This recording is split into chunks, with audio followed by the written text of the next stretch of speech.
nice of you to ask me to come up as well. It's a pleasure of mine for sure to come up and speak about a topic that I think we can all think about and really learn a few things about for sure, about how we can, as a community, reach out and maybe reach out in love and help other people and that sort of thing. So it's great to be up here in St. Paul.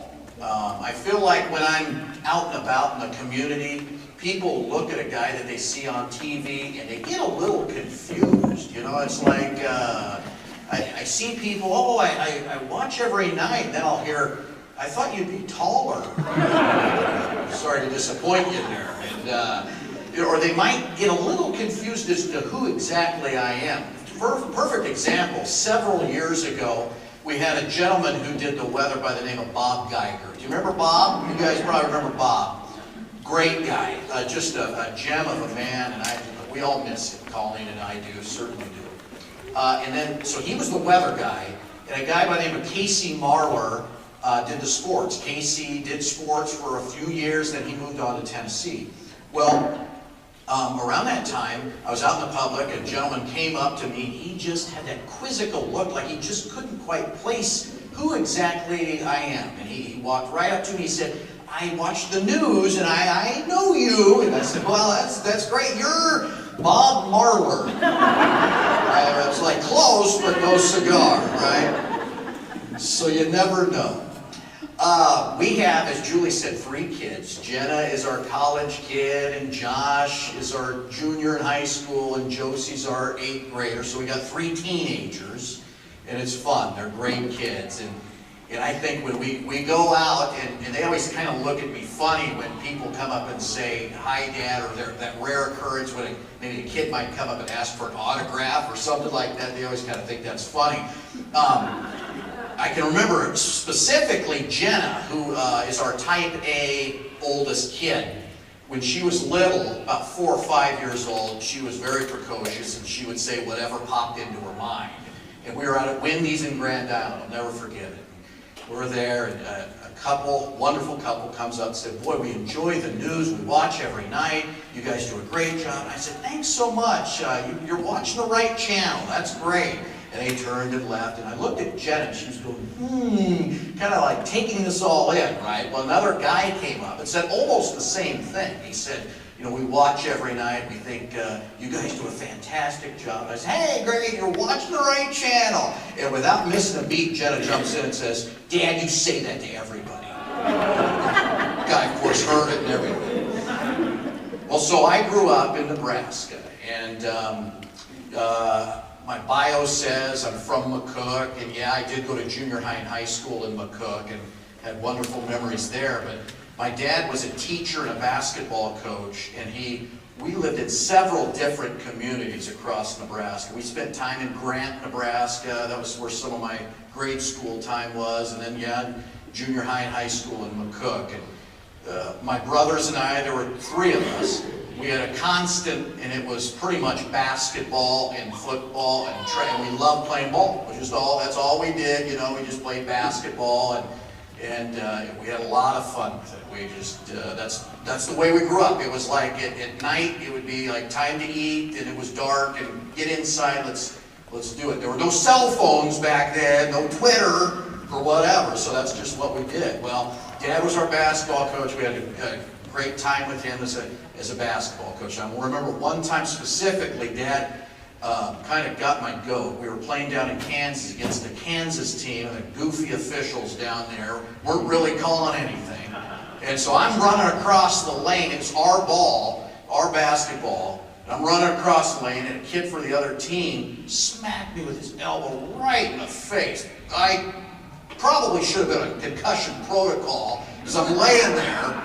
And the only thing I remember about laying there is standing over me as the referee, 3 seconds in the lane, that way. And so I go, does it matter? I'm laying in a pool of my own blood, you know? He goes, you could get subbed out. So I sub out. I'm like, oh, sit down. I go, did you see that? To my dad. And he said, yeah. And then he kind of gets his smirk and goes, why didn't you crawl out of the lane? Thanks a lot, Dad. But we had a lot of fun, and we had a lot of fun growing up. So the key to a healthy community, I think it's so many things. And it's so many things we could talk about and touch base on for sure. For young and for old. We'll chat about the many aspects of a healthy community in my mind. But I want to make one thing certain. I am by no means an expert. I am a news anchor, I'm a father, I'm a husband, okay? I'm a child of God, I'm an observer, and I'm a news reporter and anchor, okay? I am no expert at all. But I do get to see things from a bird's eye view, I think, every night by the stories that we produce at NTV and the national stories that come across our desk. So I do get to see things from a bird's eye view. Very bad stories, and sometimes very good stories as well. Here was a story that made our news recently. A central Nebraska school official is arrested, charged with domestic abuse of his wife. He allegedly struck her while driving the family car, actually tried to throw her out of the vehicle. The man was placed on leave from his superintendent post and faces serious charges. Here's another story, another news story from several years ago. An NTV employee holds up a Kearney bank at gunpoint. Hostages are held. The young man is sentenced to life in prison. Okay, I remember that one very well. Okay. Both news stories are stories that we covered at NTV. In the case of the NTV employee, there were several warning signs. I'll just tell you that. This was a young man who lived by himself. He was becoming unhinged right in front of our very eyes. There were times where he would just do erratic things. The police was notified, I can tell you that this gentleman needed to be watched. Someone needed to reach out to him, okay? He was having a lot of problems. And I'm of the belief that had someone reached out to Jonathan, or a community of people reached out, maybe things would have been different. He took that bank hostage, and I can honestly tell you, he was not going to hurt anybody. But at the same point, it looked so bad. He takes all these people hostage. That was a cry for help for this guy. He was all alone. He isolated himself completely. Now he spends, rather than getting the help he needed, he spends the rest of his life in prison. In the case of the high school official charged with assault, obviously this was a family in what? In crisis, right?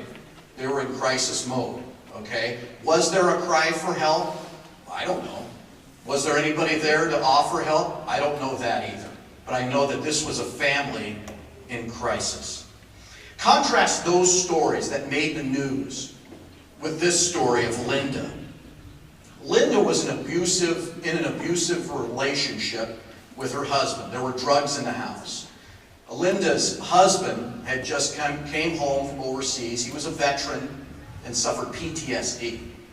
He was abusive to the children, and he was abusive to Linda. He was taking drugs. Things were spiraling out of control for Linda and the family and for her husband. But Linda was not quiet about this at all. Okay, that's the difference. Linda wasn't quiet about it because she asked for help, and then she got it. She shared her story around town to the right people and got help for her children and for herself. A wonderful group called Be the Gift stepped in. Be the Gift was started in Minden by a gentleman by the name of Dick Phillips. And Dick started this group, Be the Gift, just to be the gift. What he did and what he does is he's formed a group of folks in Minden that will reach out to single moms, widowed women, folks who need help. They'll mow the grass, they'll rake the leaves, they'll bring in appliances to folks that are in need. They'll buy them, bring them in, hook them up. With Linda, they reached out in numerous ways. More than anything, they provided a shoulder to cry on. They provided someone to reach out and love to this woman who needed some desperate help for sure. Be the Gift, Dick Phillips. So Linda's family has problems, but the abuse, the drugs, some of those really hardcore issues are out of the house. Her oldest son, Brian, a church reached out to Brian, and a pastor did. And Brian, who's the oldest in the house, oldest child, has now a relationship with Jesus Christ. And it's all because of a pastor reaching out to Brian. Okay, so it's kind of come full circle for them. Do they still have problems? You better believe they do. But things are looking up because of a community that reached out. So I believe the key to a healthy community is you. It's all of us. It's me in Minden. It's you in St. Paul, or where you live. It truly is. Without Dick Phillips, without that servant heart, there would be no Be the Gift. Okay? There was nobody that was going to take this step to be the gift but Dick Phillips. Okay? He was ready to do it, and he did it. And without the woman across the street from Linda who said, you know what, Linda, these kids deserve better. They deserve to be in a non-abusive home. They deserve to be in a home filled with love and no drugs. Without that woman, you makes you wonder how that family could be still mired in issues or even worse. So my question is, why is Be the Gift created? And why did that woman across the street really reach out to help Linda? Why are things like that started? Why did that pastor take that step out and reach out to Brian and created, number one, created a relationship with him, and then shared the love and the gospel of Jesus Christ with him? Why did that happen? Okay, this is where it probably gets a little mushy, and I'm not a real mushy guy. Okay, you guys probably aren't mushy either, but it's because of love. That's what it is. It's because of love that this stuff happens. And as a Christ follower, we are commanded, number one, as I study the scriptures, it's number one, love the Lord your God with all your heart, with all your soul, with all your mind, with all your strength. And then it's what? It's love your neighbor as yourself. And that's where we get things kind of confused, don't we? Well, it's kind of hard to do sometimes to love my neighbor. But that's what we're called to do. A friend of mine, I was telling Julie about this, a friend of mine just passed away. His name was Doug Shada. And Doug was a minister in Kearney. And I just went to his funeral last week. There were 1,000 people at that funeral. Okay?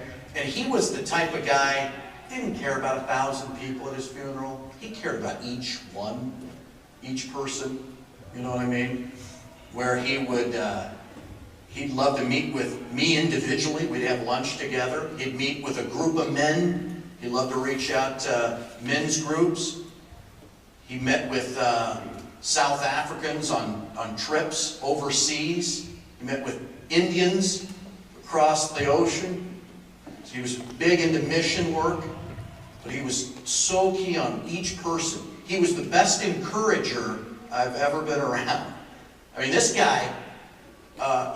cancer had overtaken him. I mean, he started as lung cancer, and it ended like metastasized cancer everywhere. But he's on his deathbed, and he's still reaching out. Okay. Matter of fact, one of the stories shared was he's on his deathbed.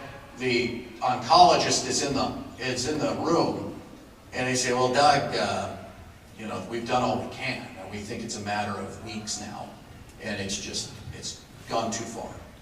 And so his family is crestfallen, right? I mean, they feel terrible about this. And so the doctor says, "I'm sorry, I'm going to step out." And Doug, in typical Doug form, says to his family sitting there, "So, how are you guys doing?" I mean, that's the type of encourager Doug Shada was. On a practical level, it looks like this. It looked like this for Doug, and it made for you as well. It looks like lunch, a cup of coffee, a listening ear, a word of hope. He wanted to shine God's light, but he wanted to love his neighbor as Christ commanded him to do. So I got to tell you too, it's hard sometimes when I see stories like that right in front of me.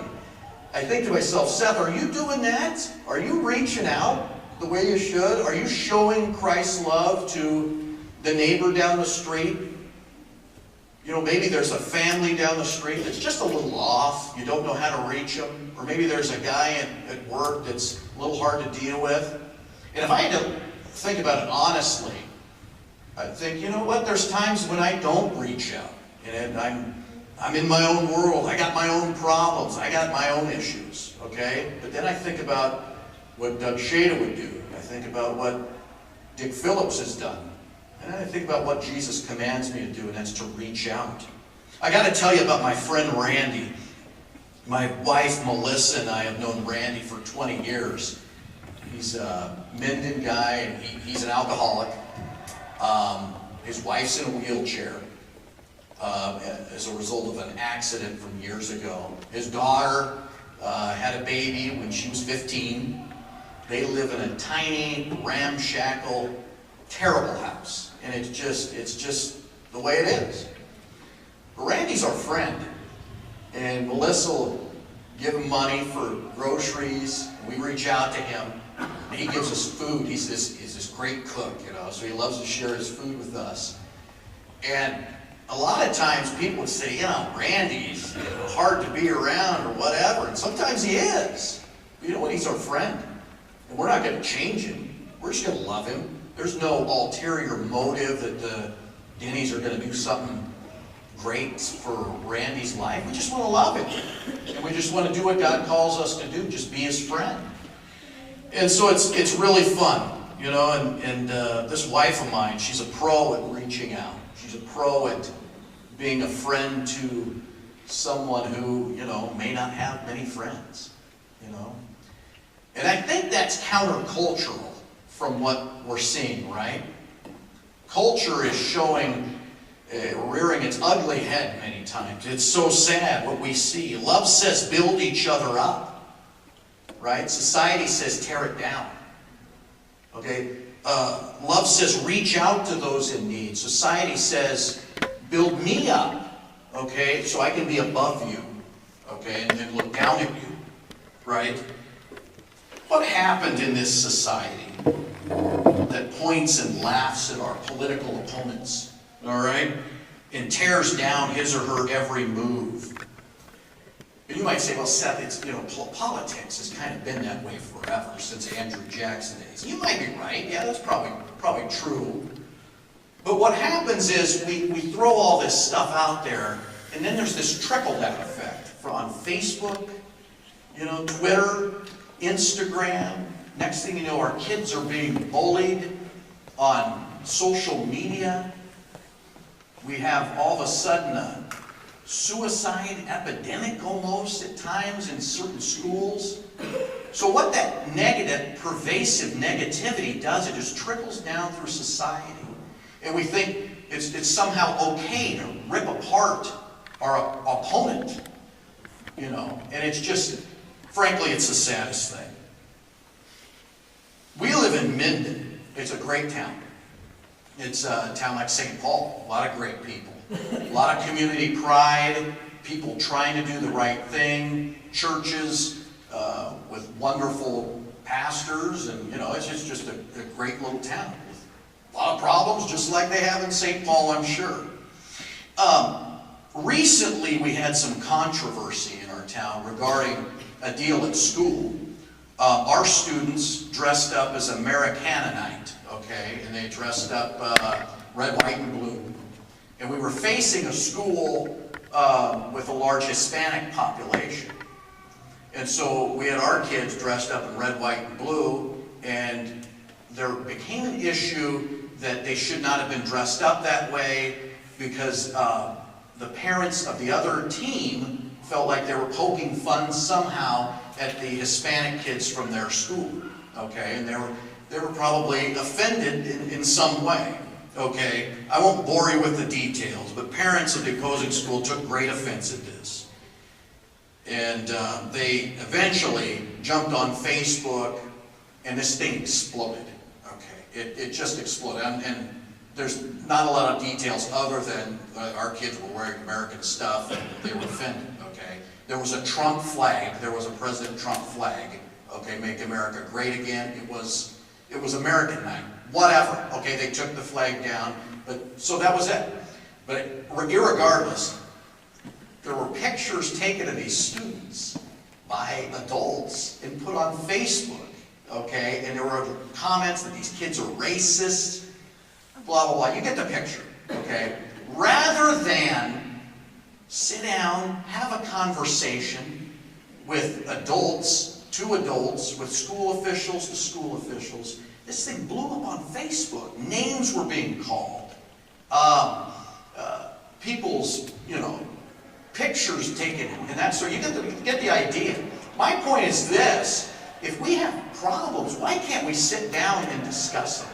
Why can't we reach out to our opponent and sit down and discuss them? I'm of the belief that truly the key to a healthy community is indeed you. It's stepping into a fray where we've got an issue where people are hurt feelings or angry. We say, hey, let's sit down, let's visit about this, let's try to discuss it rather than throw this on social media. It's saying, I'm going to give you a listening ear. I understand your feelings are hurt. Maybe we can walk through some of this stuff. Okay? And that's the case in St. Paul. It's in Minden. It's stepping out in love with a dose of humility, with a dose of patience, and saying, we can figure this out. There are so many negative stories out there about drugs destroying small towns, ruining families, poverty, crippling communities, that sort of thing. But then there are other wonderful stories, aren't there? About guys like Dick Phillips, guys like Doug Shada, folks like my wife who reaches out to Randy, people like that. But I always think the ultimate example for me when I study Scripture, when I like to read a lot, it's Jesus, a carpenter with a heart for the lost. He reached out to the poorest, the children, the Mary Magdalenes of society, and he reached out in love. Christ wasn't the guy that wanted to be right in the front of the line. Hey, look at me, I'm saving the world. No. He was like you and me. He was, just a normal guy. Except he was really poor. He didn't have anything. Christ didn't have anything. And he reached out to those below him even, in love.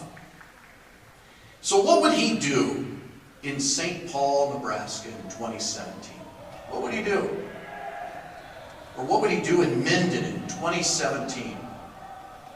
He'd probably look a little different than us, maybe, little robe and sandals, that sort of thing.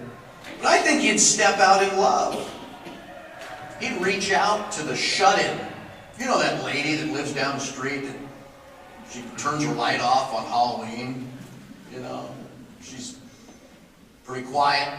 Jesus might go over with some cookies. Not imposing, but saying, hey, just want to reach out. Anybody mowing your grass or, scooping your sidewalk, that sort of thing. It's taking a step out. That was the way Christ was, taking a step out in love.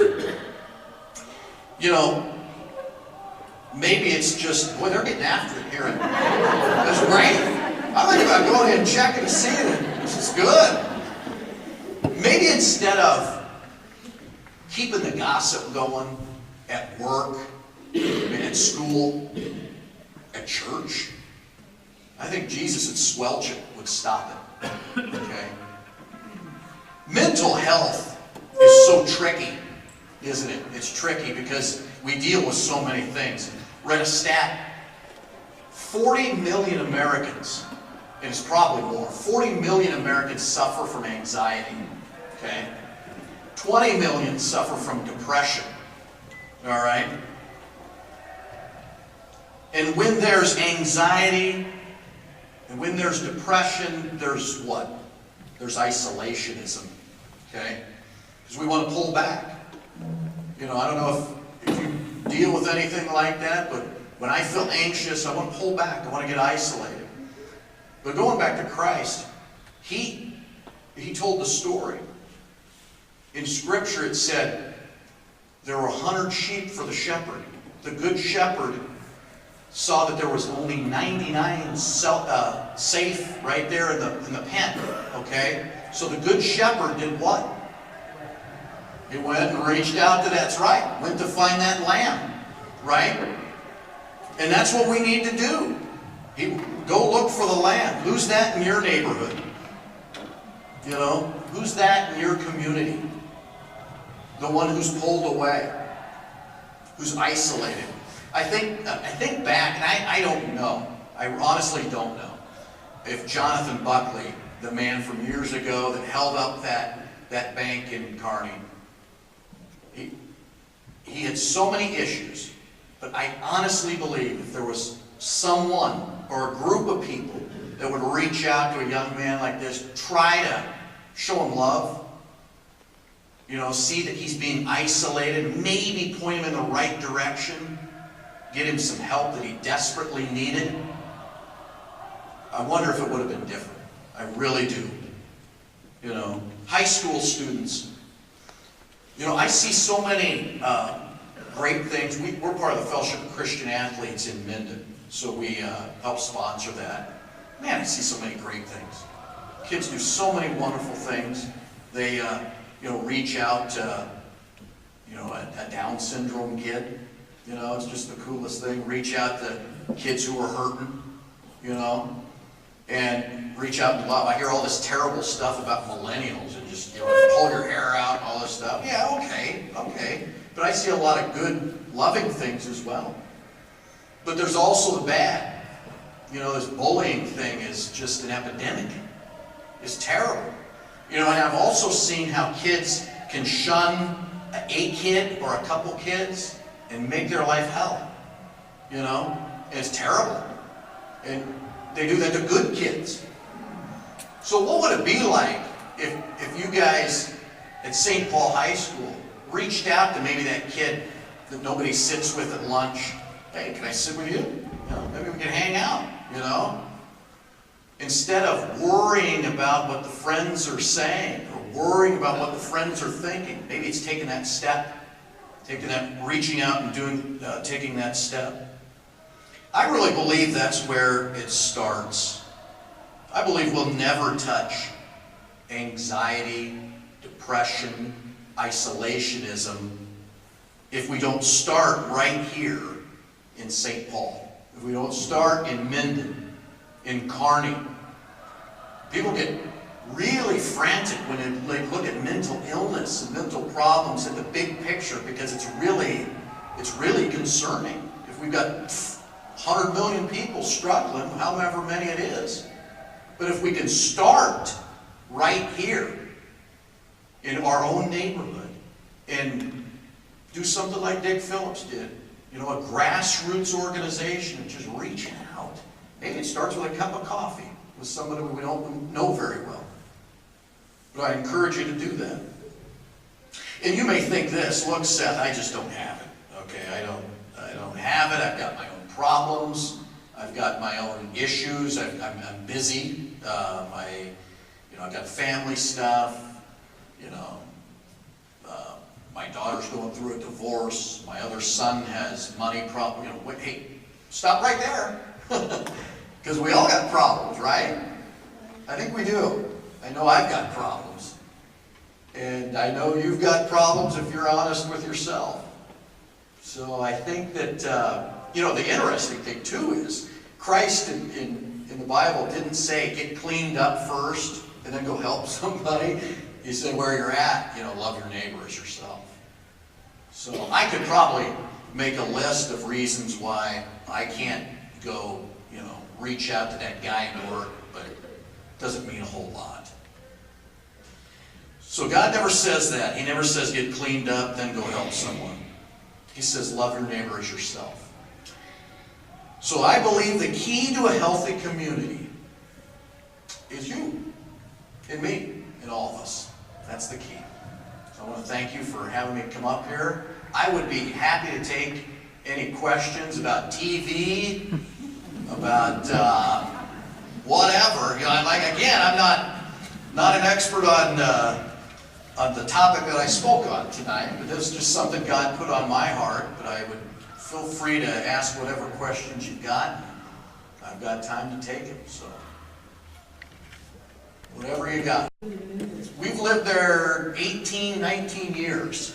So as long as I've been at NTV, we've lived in Minden. And yeah, so we like the Christmas city. It's a good school. The kids got plugged in there, and it's about 8 minutes to work. The TV station's out in the country there, just south of Kearney, so.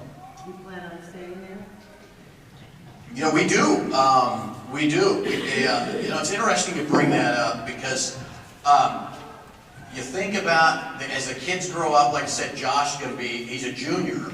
We got one in college, and we recently spoke about that. I mean, would we move to Kearney, or would we do something like that? But we're happy. We feel like God's got us where He wants us right now. So, yeah. The gentleman that started that group in Minden, did he just start by himself? I think you mentioned that there's a group nowadays, that this other dude just started listening. It was Dick and Sally started that group. Yeah, he and his wife did. One of their daughters is a single mom, and they have obviously helped her through the years with things, and they noticed a need. They noticed that ministry void, and so they thought, you know what, this is something we should try and do. Now they have a board that handles the finances and handles some of the things that are necessary with that ministry, and they do it. But yeah, it started with just Dick and Sally, so it's grown. Yes, sir. How will you get in touch with Dick?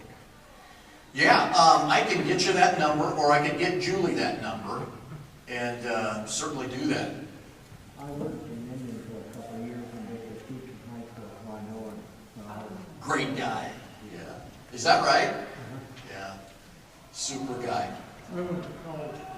Did you really? We should have had Dick speak here tonight. No, a great man. Yeah. Yeah. Not very big, man. No, not. Boy, his smile would get big, that's for sure. Yeah. Anything else, guys? Yes? I think sometimes people, if you want to help somebody or anyone with a problem, but sometimes you're afraid or you're scared or you don't quite know what to do or you feel like you're walking on eggshells or something. Any suggestions on how to get through that or work through that? I feel ill-equipped sometimes to know what to say. What would you have me do where the situation seems a little daunting, you know? You know what, I hate to go back to just the line that I've talked about tonight, but sometimes I think it just starts with just reaching out with love to someone, you know what I mean? And I don't know what that might look like for you or for me, but sometimes it's just, hey, I care about you, maybe we could have a Coke or something, you know, and just, I've noticed you live down the street, we haven't gotten to know each other, and, you know, just wondered if you had a half hour to chat or something. So, I think that sometimes breaks down walls where someone would say, wow, she cares that much about me that she would come down the street and say, hey, you want to meet for a plate of cookies or something, you know? Does that make sense to you guys? Yes? I would just add on to that, and I learned this from my beautiful sister-in-law that's sitting there in the red scarf, that whenever she has a difficult conversation ahead of her, she sends her angel to meet their angel to open the door for the conversation. And for some reason in my own mind, it just breaks down the wall that isn't even there, but in my mind it is. Yeah. And then you just go, and it's not so hard anymore. Right. So, That's cool. Yeah, it is neat. Something to think about. Anybody else? Gee, I seen you on TV and I thought you were a lot taller. No, that's not taller. Right. Heard that before. All right. I want to add that when we talk about volunteering in the community, it's like you're bringing a whole nother, I mean, it's not anything that has to be so official. No. There can be organized groups and organized ways to reach out, but there are, I mean, every single day, wherever we are, that's what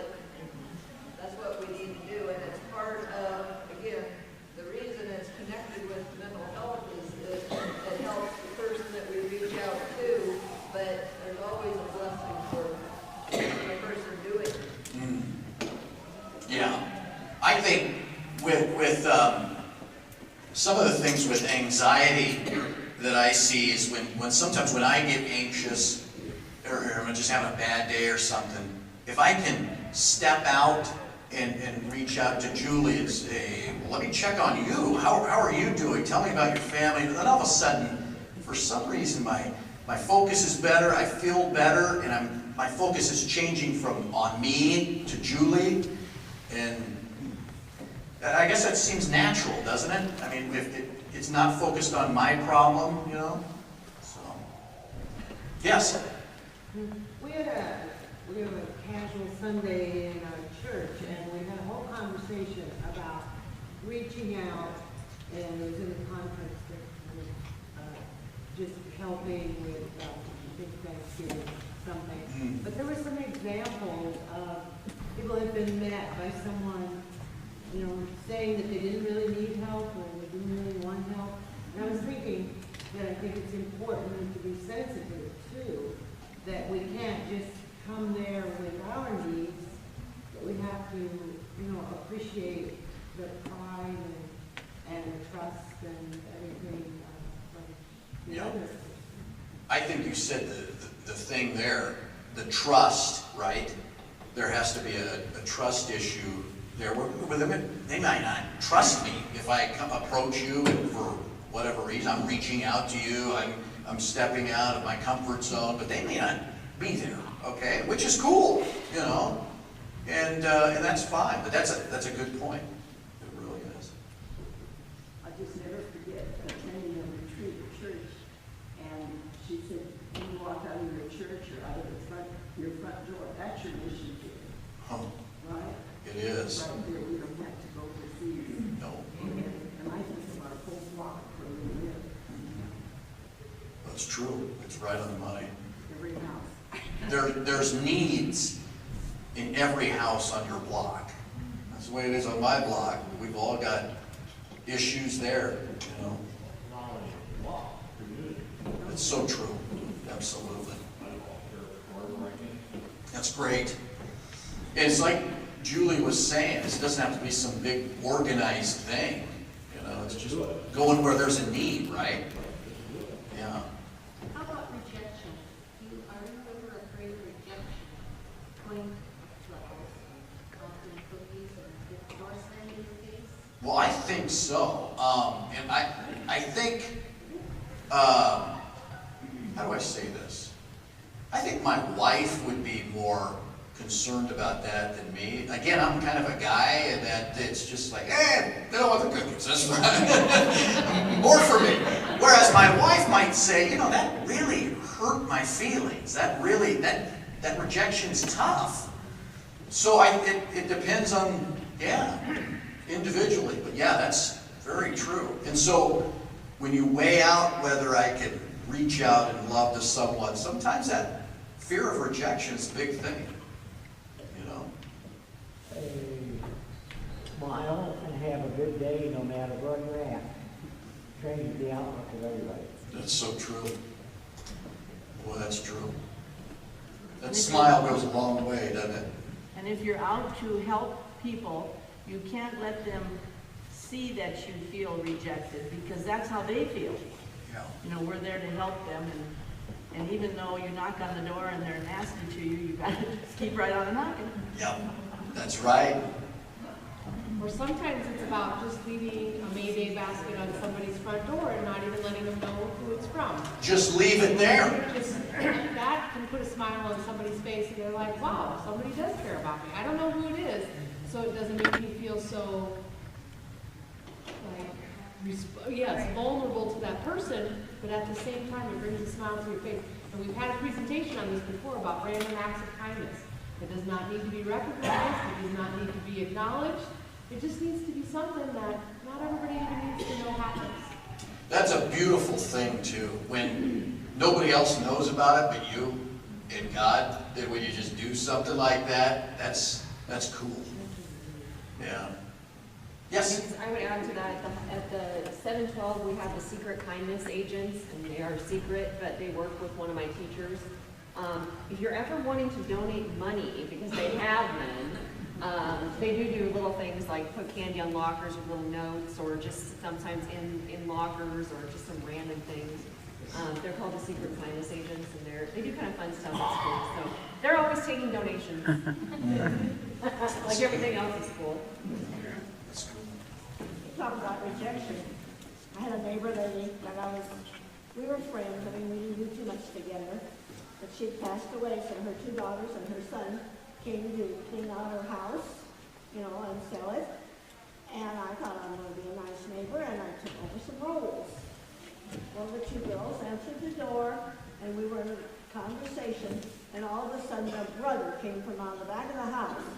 And you talk about being cussed out. I don't think I was ever so cussed out in my life. I mean, get the heck out of here, and didn't say heck either. You know, you're off the property, get out of here. So, it was for a while before I thought, do I ever want to do anything like that again? But I have. I always take pictures to my neighbors. Yeah. Good for you. That's tough. Those when you get lashed out at like that, take a step back. Yeah. But I thought I was doing what I wanted to do, and I did it. And it was appreciated. And I would have loved to have given those rolls to the girls, but I think he'd have probably grabbed them and thrown them at me. I don't know. But I came home with them. It's hurtful stuff for sure. But it's cool that you keep at it. You keep reaching out. You know.